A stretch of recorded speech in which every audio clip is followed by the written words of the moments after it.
Hey guys! Hi! So we've been traveling Japan most of this year and we've been to 19 prefectures so far, and since we've been traveling so much we thought we should make a video about some kind of travel tips video, and that's what we're doing today. We've been to 22 prefectures total in the past few years, and we're going to Okinawa soon, so that'll make 23, which is still not even half. There are 47 prefectures, but it's still a lot of travel. Yeah. And there are a lot of really awesome things about traveling Japan, and there are a couple frustrating things as well. So if you're planning on traveling to Japan, maybe this will help give you some ideas of what to expect when you get here. So let's get into it. Pro number 1, Japan is a really safe country. If you're traveling here, you can travel by yourself. You can travel by yourself if you're a woman. I personally would not feel uncomfortable walking anywhere in Japan in a miniskirt by myself at night down an alleyway. I wouldn't expect anything to happen. You might have some drunk guys hit on you if it's late at night, but and I haven't really heard of them getting very pushy or anything. Like, they've never gotten pushy with me. They're just drunk. We've met quite a few drunken salarymen, but that's much about it, right? Yeah. Hello! Merry Christmas! Yeah. It was not even Christmas. No, it was not Christmas. That was hilarious. Yeah. I like that dude. That was funny. The safety thing, since I don't really go abroad, actually I don't really know how that can be, pros, but for you guys I think it's a really great thing. You sweet summer child growing up in a country like Japan that's so safe. You were with me in America though when we were in that apartment that we rented where like our neighbor got broken into in the middle of the night. Were you awake at all for that?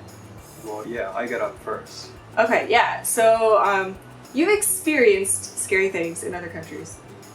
Yeah, that was pretty unusual. Yeah. There aren't really scams here. I mean, there are. All of this, these are things that do happen in Japan still, but not often. Have you ever felt uncomfortable and like slightly unsafe?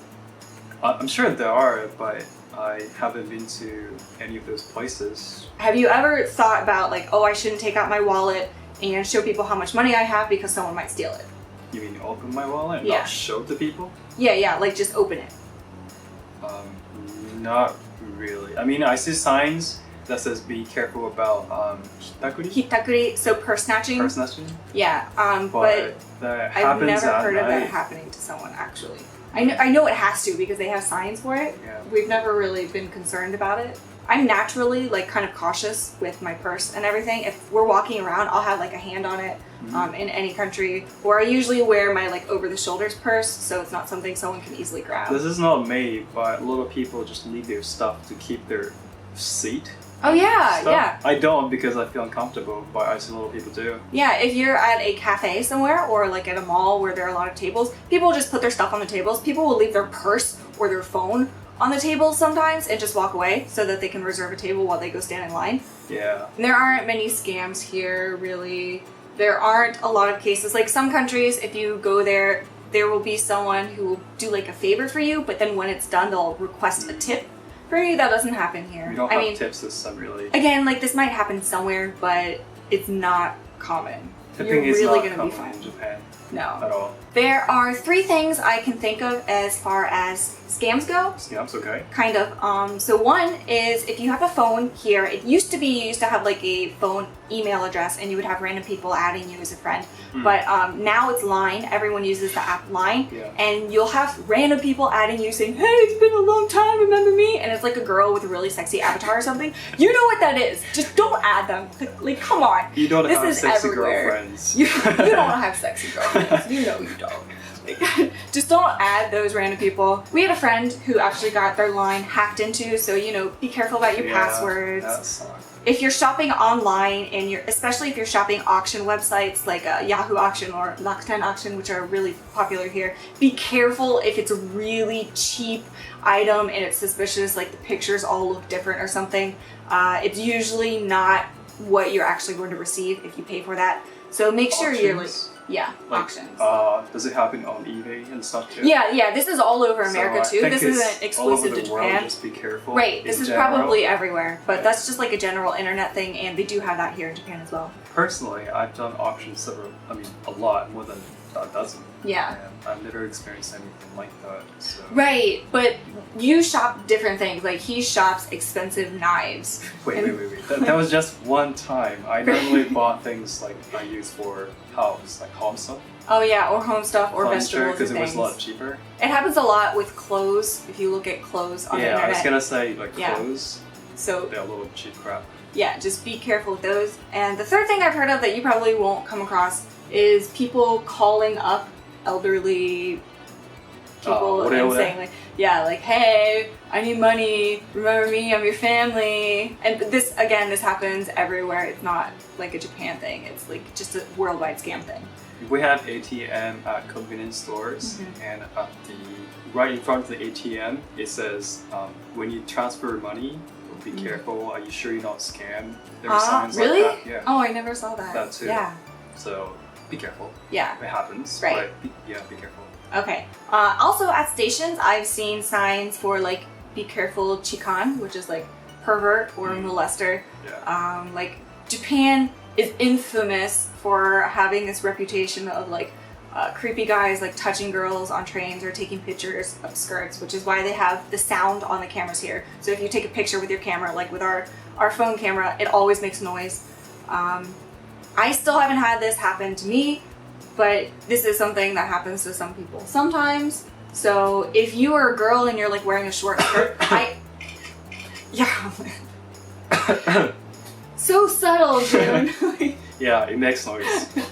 If you're wearing a short skirt, I always wear shorts underneath, but that's also just because it's really windy here and I've had some accidents with the wind and not wearing shorts. So just be careful about things like that as well. So I would recommend if you are a woman to wear like thin shorts or something underneath your skirt or dress. The most likely things that would happen to you in Japan is someone will steal your umbrella if you put it in one of the things outside a konbini while you go inside. That happens every now and then. Or someone might steal your bicycle if you leave it unlocked. Unless you are going to certain kinds of bars or like kyabakura clubs in like Roppongi. I've heard there are some that will drag you in and then charge you a really high cover fee, but we don't go to those kind of places, so we're not super knowledgeable about that. Con number one, Japan is very crowded, especially in city. So when I was in college, I had to take trains to go to school, and every morning I was squashed like this with him.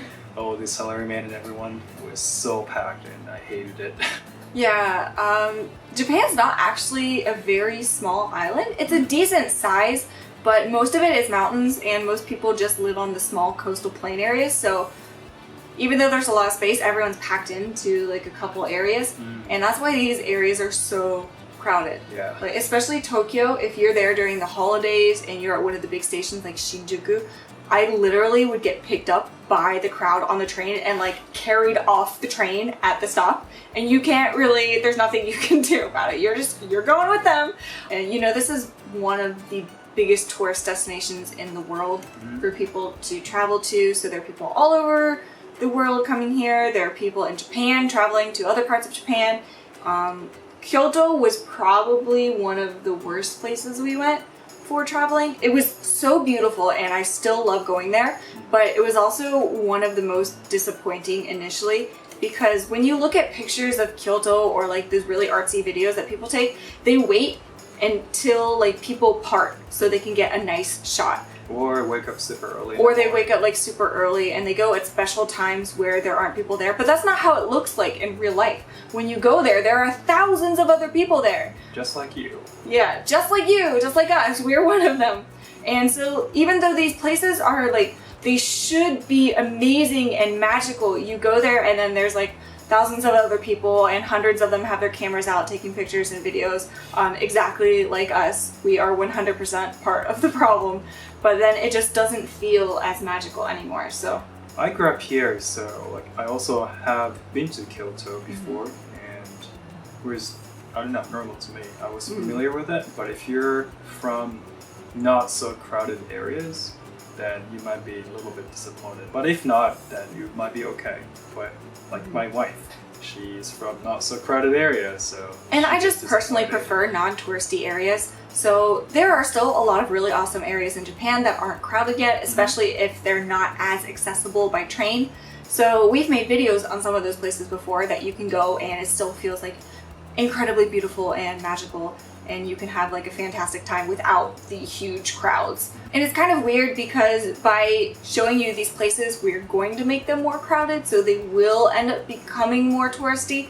So we're still contributing to the problem, but at the same time, I don't want to like keep these places to ourselves. They're so awesome, and I think you guys deserve to know about them, and the people who live there deserve to have like more visitors to get like the more tourist money and everything. So I think all the places we've been to, I think they're still worth going. Yeah, really. Kiyomizu-dera was probably my favorite place in Kyoto. It's this giant temple built on a mountain, and you can see the entire city of Kyoto from there. And even though there are so many other people there, it still feels like you can put yourself back in time and just imagine how amazing this place was before. But if you don't like the huge touristy crowds, there are also other places you can go that won't be quite as crowded, which we've shared before, like Geibike Gorge, and Gujo Hachiman still isn't super crowded, except during like the festival season. And another tip would be, like I said earlier, wake up super early in the morning, or go there right before they close, and you can get to enjoy like the whole Kiyomizu, for example, just by yourself. Without as many people there. Yeah, and actually my friend who's living in Kyoto told me this, and she enjoyed Kiyomizu by herself several times before, and she loved it, so Yeah. you should try that. And you can also try to travel during off seasons. So just in general in Japan, most people travel during spring, especially around cherry blossom season, which is like early April. Early August is Obon season, which is one of Japan's biggest holidays. Everyone's traveling to go see their families, so places will be really crowded then as well. New Year's is really crowded. Lots of people especially go to like temples and shrines during that time. And Koyo season in the fall, when the leaves are changing color, that's also a really popular time to travel. The problem is if you go in the winter when it's really cold, some places aren't open, especially if you're going really rural areas. So there won't be a lot of shops for you to shop at. The big places like Kiyomizu-dera, they're still going to be open, but they're still going to be maybe somewhat crowded, just not quite as crowded. Summer is really hot and humid, so humid. It's not the best for walking outside for long periods of time, but some places might not be quite as crowded as spring or fall. But honestly, I would still recommend people travel during spring or fall, even though it's more crowded then, just because the weather is much more permitting and everything's going to be open, right? Also, depending on the prices, if you go off season, then you might not really enjoy anything. Yeah, like so right. Just do some research before going there. Yeah, there are so many people giving awesome tips about Japan, like so many blog websites, so many YouTube channels. So if there's one place in particular you want to go, you can just Google it, and I'm sure you'll be able to find lots of research and advice on when the best time to go is. Yeah, so another tip we can give you guys would be just do some research and find the best timing or season to go. Yeah. Yeah. Alright, so we have a whole list of pros and cons, but we have already been talking so long for this first pro and con, so I think we're gonna end this first video here, and then we'll do a part 2 a little bit later on. Okay. Otherwise this video is gonna be really long.